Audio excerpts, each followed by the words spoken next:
Welcome back to the channel. We're back with our commander deck profile here for Edge of Eterneties, the Seriema.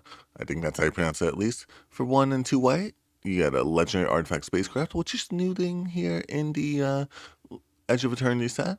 It has station, tap another creature you control, put a charge counters equal to the power of that creature onto this spacecraft. Station only as a sorcery, it's an artifact creature at 7+, allowing it to be a 5/5 with flying, and other tapped legendary creatures you control have indestructible. Also, when it enters, you do get to search for a legendary creature, allowing you to get your first indestructible creature into your hand. So we have this deck full of just some good legendary creatures that we want to see do the thing that they want to do in order to search them out. Some good enter the battlefield abilities on top of that. Um, in order to benefit off of that enter the battlefield ability that it has. And then ways to make sure that we can protect it in order to make sure that it doesn't get destroyed. And also, since all of our stuff is going to be indestructible, we have quite a few board wipes in here. But that's the general overview of the deck. Let's get into it card by card. We have Arcane Signet for some mana, Archaeomancer's Map to get some lands into our hand, Cage Sun, creatures you control, the chosen color get +1/+1. Whenever land's ability causes you add white mana to your pool, you get an additional mana of that ability, allowing us to, buff up our creatures just a little bit. Commander's Plate in order to make some of our stuff indestructible, while it may not already be. And because this is also other tapped legendary creatures, so we want to make sure that we have a way to give it indestructible as well. This way, when we're casting, maybe 10 different board wipes in here, we have a way to make sure it's protected. Excalibur, Sword of Eden, quick creatures +10/+0 vigilance, allowing us to tap our things for some other abilities, because we do have some good tap abilities in this deck in order to make sure that you can benefit off of that ability as well. Also costs X less to cast, where X is the total mana value of historic permanents, aka all of our legendaries, aka it'll probably cost like 0. Felwar Stone for some additional mana. Halo Fountain, in order to untap our stuff in order to get some tokens, and maybe like if we already tapped all of our stuff in order to crew the space station, we could untap all of them in order to win the game. Helm of the Host, like I said, we have some good enter the battlefield abilities, so why not? Why just one? Let's do 2. And also, with them all being legendary, we need a way to make them non-legendary to make sure they don't just get rid of each other. Here's Podium. Each legendary creature you control gets +1/+1 for each other legendary creature you control, which could be quite the buff there. With the top X cards of your library, reveal a legendary creature card from among them, put it into your hand, rest on the bottom of your library in a random order. AKA, search for your best legendary creature if you have the mana for it. Mind Stone for some additional mana, Mirror of Galadriel, scry 1, draw a card, 1 less cast for each legendary creature you control, which we have 19 in this deck total, so I think we'll be able to cast this for like maybe 1, maybe 2 for that little bit of draw power. Pearl Medallion for some cost reduction there as well. Relic of Legends, tap and untap legendary control, add 1 mana of any color. We do that to all of our legendary creatures in order to make them all indestructible, in order to make sure that we don't necessarily need to tap them to crew the station, because we needed a way to do it at instant speed in order to avoid our opponent's removal spells. Also, just a good source of mana. Soul Ring, not a good source of mana there. Swiftfoot Boots, in order to make sure stuff could attack the turn it comes down, to make sure it could get tapped right away. Sword of the Animist, another source of mana there. Aether Spark, equip it to any creature. It's also a legendary card there as well, so it doesn't get removed by certain board wipes that we may have in this deck. Draw 2 cards, add a whole bunch of mana. All stuff we like to see in here. Drone of Eldraine, add 4 mana of the color that you need, because you're only going to be in a monocolor deck. This is just a really good card in monocolor decks. Drone of the God Pharaoh, at beginning of end step, each opponent loses life equal to the number of tapped creatures you control, which in theory could be all of them. And it's the beginning of our end step, not the beginning of our opponent's end step. So it's just once, but it's enough to deal the finishing blow sometimes. Wayfarer's Bauble, in order to get that additional land and or get that additional mana. Avacyn Angel of Hope. Like I said, we have quite a few board wipes in this deck, so we want more than just one way to give our stuff indestructible. This will also give the Seriema indestructible there as well. Beza, Pounding Spring, does a whole bunch of things when it enters. We like to see enter the battlefield abilities with this deck. So we get some fish tokens, we get some draw power, we get some treasure tokens? Nope, life gain. Boromir. Sacrifice some creatures you control, gain indestructible to end a turn. Once again, all the board wipes. Another legendary creature on top of that. Whenever an opponent casts a spell, no mana spent to cast it, counter it as well. Not going to see it too often in casual pods, where I'm guessing if you're playing mono white, you're probably in a more casual pod. So that's just the only thing with that, but the indestructibleness is nice. Alina, Turk Recruit. Return target historic card from your graveyard to your hand in order to cast it again. Well, just that little bit of recursion is nice. And whenever you cast a historic spell, put a +1/+1 counter onto her. Or to make her potentially big enough to just crew the vehicle on her own. Elish Norn, in order to double up our enter the battlefield abilities. This way we could search for 2, we did Base's ability twice.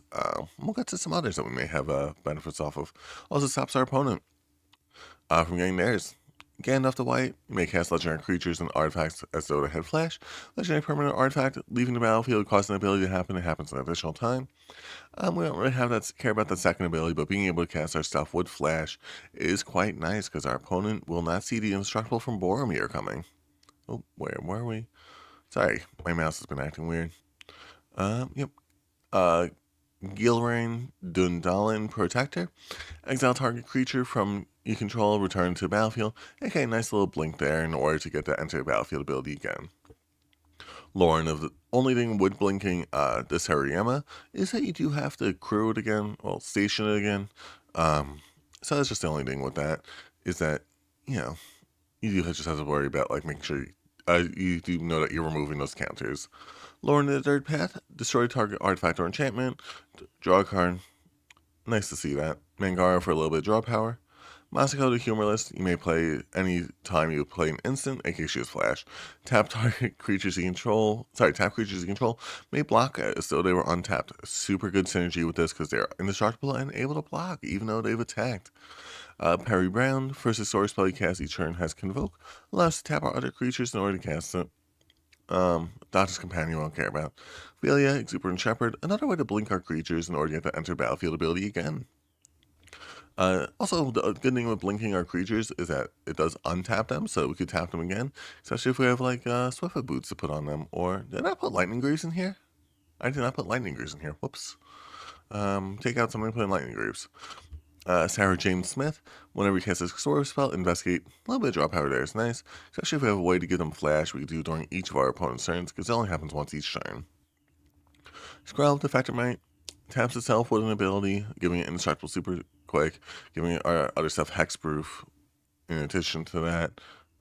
Wait, it says hexproof from that color? Huh. Oh, it just said protection from a color. Teshara, Ancestor's Apostle, return target creature with mana value 3 or less from your graveyard to the battlefield when cast a historic spell, which is going to be Ophelia, which is going to be Skrell, Masako, Lauren, Galarin. All the nice ones that we want to see. Wandering Rescuer, Flash, Convoke, Double Strike. Other type creatures you control have hexproof as well. So not only are they indestructible, they are also hexproof.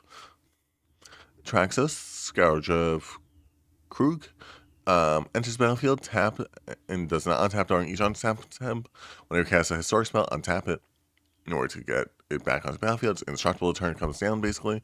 But then, you cast a historic spell again and make it indestructible, allowing us to swing in for 7 damage. But not Heart of Hedalion.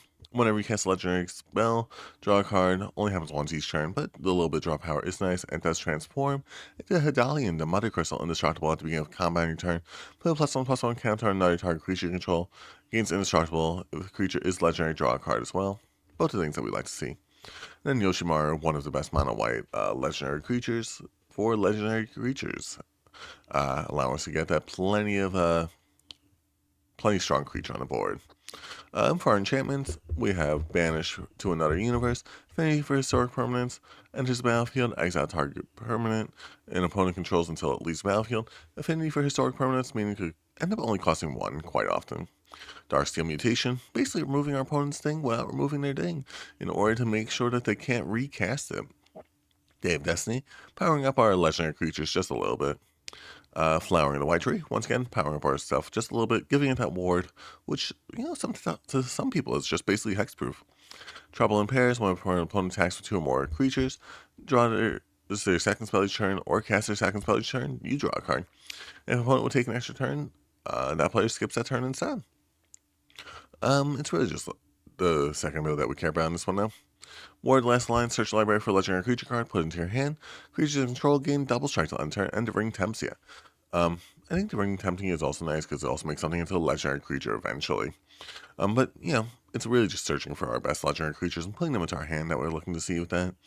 We write it on legendary creature spells you control have Convoke, and whenever your commander attacks, create a 1/1 red mercenary with tap, creature gets +1/+0, allowing us to get another token to convoke our creatures, allowing us that little bit of a push that we need to end the game. For instant sorceries, as we don't have any planeswalkers in this one, we have Clever Concealment, in order to protect one of our creatures. Any number of non-land permanents you control phase out. We could potentially have that be our commander in order to protect it, or just, when they cast like that targeted removal, we would like to see it. Dawn's Truce, another way to give our stuff hexproof until end turn. Once again, our stuff will have indestructible. We want ways to give it hexproof. Target creature gains indestructible to end the turn. Once again, our commander does not have indestructible, so we want to find a way to give that indestructible. Flames of Fortitude ends the turn. Your life total can't change. That's basically Teferi's protection, but you have to sacrifice a non-token white creature rather than play the spell's mana cost if you'd like as well. Which I'm kind of surprised this isn't a game changer. Generous Gift, for removal, Path to Exile for removal, Stroke of Midnight, Source Splashers, all sources of removal in order to make sure we can swing in. Reprieve, return target spell to its own hand, draw a card. A little bit of draw power is nice, also a little bit of removal. And then we have quite a few board wipes with Austere Command, Farewell, Split Up, Urza's Ruinous Blast, Vanquish the Horde, Wrath of God. Sphinx Reclamation to get our stuff back that we want back from the graveyard, and Secret Rendezvous, target opponent each draw 3 cards. Or we need a little bit of time to get ahead. And then we have Monumental Henge, but what lands? I always like to say you guys could spend $20 on lands, you can spend a couple $100 on lands, but that's completely up to you. But that's the deck profile there. If you guys like it, make sure you like, comment, subscribe so you can stay tuned for future videos. And if there's a commander you guys would like to see covered, leave that down there in the comment section. Hope you guys have a great rest of the day.